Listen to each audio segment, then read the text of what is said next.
Good morning, Merica. My name is Michaela Nestor, reporting to you live from Channel 6 News Studio. I'm joined with world-known journalist Cindy Hartford and Gracie Dearmeyer.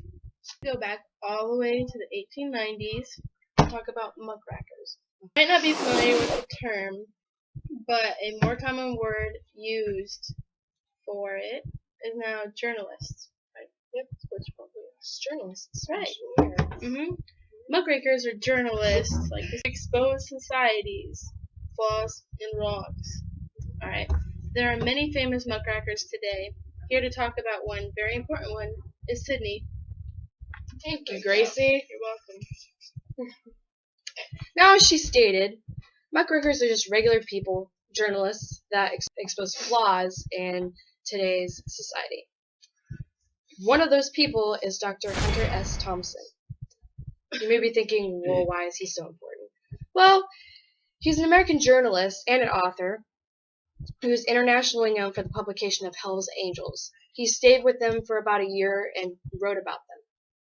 And he soon practically became one of them.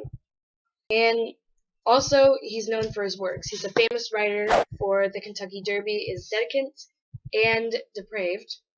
And it is written in the gonzo journalism, which is the style that Thompson is known for. One of his works is a novel called Fear and Loathing in Las Vegas, a savage journey to the heart of the American dream. As non-important as he sounds, he's also involved in writing with the famous Rolling Stone magazine. But as intelligent as he sounds, he lived a rebellious life, didn't he? He didn't graduate from high school and was known for his lifelong use of drugs and alcohol. He also ended up for jail for 60 days for robbery. But soon he complained of being too famous that he stopped doing interviews overall. And his life was cut short when he died February 20th, 2005 from a self-inflicted gunshot wound.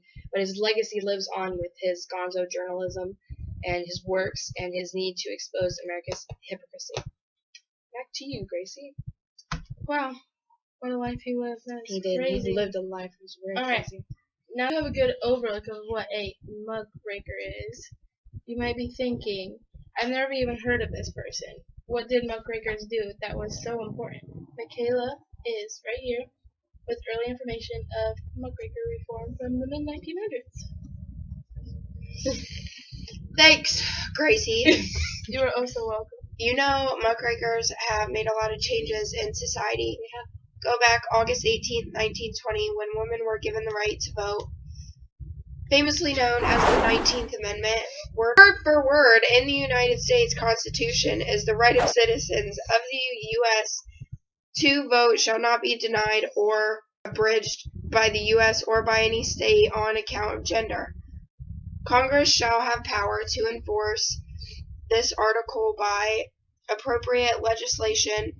What this means is every legal citizen is allowed to vote regardless of your gender, pointing this toward females in particular. This woman who founded the amendment was Susan B. Anthony and Elizabeth Cody in 1878, but it was set on a shelf for 42 years before ratification. Wait.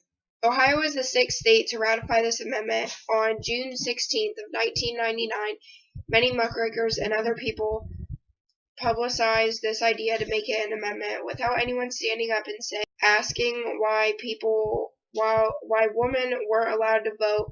Women would have no suffrage, which shows how greatly muckrakers impacted the 1900s, but also today.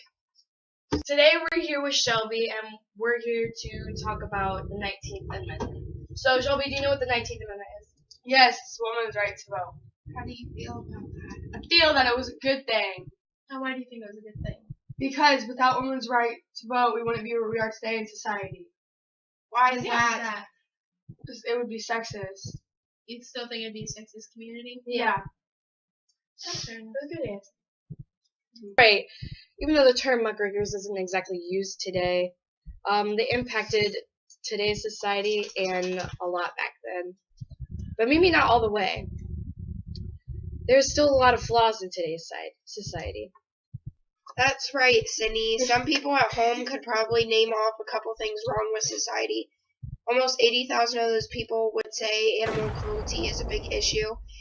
Here to talk about that subject is Gracie Deermeyer.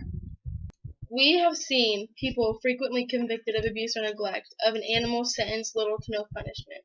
This has a lot of people today outraged. Some say if the state of Ohio had a report card, we would receive all us for protecting our animals and punishing those who abuse them. In most cases, the accused face only misdemeanor charges if they're charged at all. Do punishments fit the crime? That's what we're here to find out. Authorities say that in eastern Ohio, more than 200 dogs, cats, horses, and other animals were left to die. That's really upsetting. That's sad.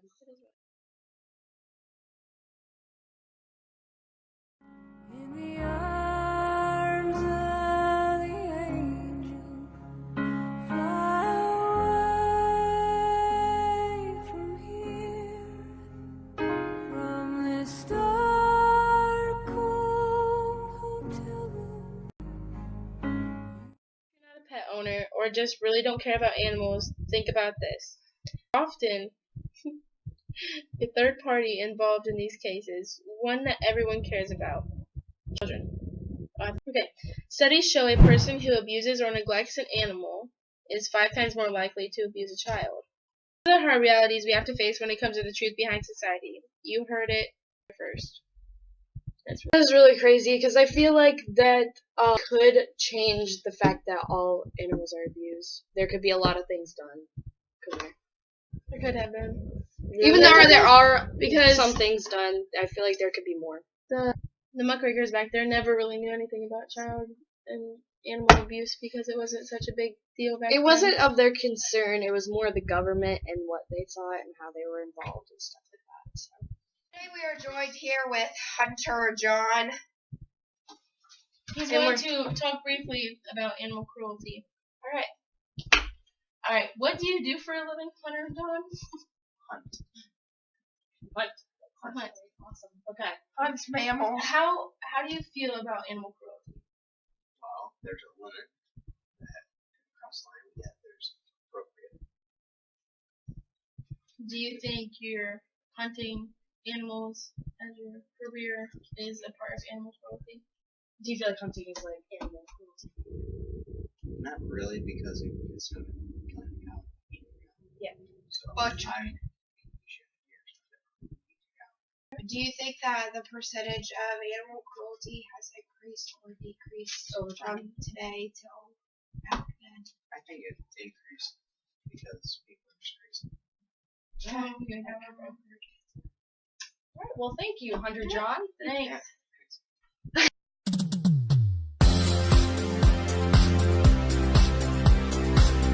And how do you feel about that? What do you scream at our pets? Why do you jack up the whole entire video? Good.